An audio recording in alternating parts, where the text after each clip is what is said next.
আজ এই পায়রাগুলোর এখানে লাস্ট দিন। পায়রাগুলো এখনো ঠিকমতো ডিম পাচ্ছে না। ডিম যদিও পারে, ডিম থেকে বাচ্চা ফুটছে না, ডিম নষ্ট হয়ে যাচ্ছে। এখন যদি বাচ্চাও ফোটে, বাচ্চাগুলো বড় হয়ে সব মারা যাচ্ছে। তো এগুলোকে আজকে সব সেল করে দেবো। তো ওই জন্য ধরে ধরে ব্যাগের মধ্যে ভরলাম আর সোজা চলে গেলাম হাটে। হাটে গিয়ে 300 টাকা জোড়া ধরে সবগুলো সেল করে দিলাম।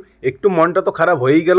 যাই হোক, এখন দুটো সিমেন্টের বস্তা স্কুটিতে লোড করে নিয়ে এসে মিস্ত্রিকে দিলাম। আর মিস্ত্রি এসে মশলা বানিয়ে এখন ইট দিয়ে ভিটির যে দেওয়ালগুলো আছে ওগুলোকে প্লাস্টার করতে শুরু করে দিল। আর আমিও চলে গেলাম ফার্মে। আজকে হাটবার, তো ওই জন্য ভাবলাম কয়েকটা মুরগি ধরে এখন সেল করে দিই। তো ওই জন্য ফার্মে গিয়ে মুরগিগুলো ধরতে শুরু করলাম আর ওগুলোকে নিয়ে বস্তার মধ্যে ভরে এখন সোজা চলে গেলাম স্থায়ী দোকানে। 200 টাকা কেজি ধরে বিক্রি করে দিলাম। এরপর চলে গেলাম পিগ ফার্মে। কয়েকদিন পরে ঠান্ডাও চলে আসে আর কয়েকদিন পরে পিগের বাচ্চা হবে। তো ওই জন্য এদের হিটিং এর ব্যবস্থা করতে হবে। আর এই কালো পিগটা কোথার থেকে জানি চোট লাগিয়ে আসছে পায়ে, তো ওখানে ভালো করে মেডিসিন লাগিয়ে দিলাম। এরপর বাড়ি এসে ফটাফট স্নান করে আগে পেট পূজা করে নিলাম। এখন ভাবছি আমি ইনফ্রারেড বাল্বগুলো ফার্মের জন্য ইউজ করব। তোমাদের কেউ যদি ইউজ করো তাহলে আমাকে একটু কমেন্ট করে জানাও। যাই হোক, এগুলো বাল্ব খোঁজার উদ্দেশ্যে এখন চলে গেলাম কোচবিহারে। কোচবিহারে যতগুলো ইলেকট্রনিকের বড় বড় শপ আছে সবগুলোতে খুঁজলাম, কিন্তু একটা দোকানেও এই ইনফ্রারেড বাল্বগুলো পেলাম না। এখন মনে হচ্ছে এগুলোকে অনলাইনেই অর্ডার করতে হবে। যাই হোক, এখন চলে এলাম বাড়ি এসেই দেখি মিস্ত্রিগুলো কাজ কমপ্লিট করে ফেলেছে।